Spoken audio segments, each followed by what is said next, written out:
যদি অকারণে অকারণে কোনো দোষারোপ পাও, তখন নিজে একটু হেসে নিও।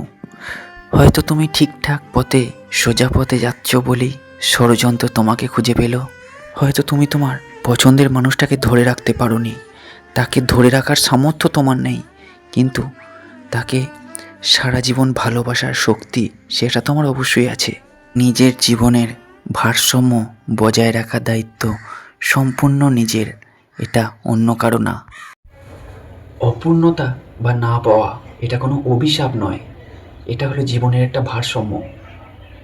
যে অপূর্ণতাকে মেনে নেয় তার হৃদয় সব থেকে বেশি ধনী।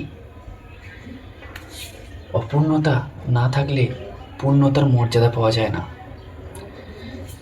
যে এসব কিছুকে একসাথে করে চলতে পারে তার জীবনটা ঠিকঠাক ভারসাম্য তা বজায় রাখে, তার জীবনটা সব থেকে সুন্দর হয়, সব থেকে মধুর হয়।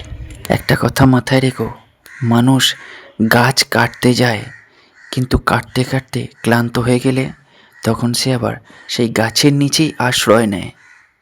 মানুষ গাছ কাটতে যায়, আবার গাছের নিচেই আশ্রয় নেয়।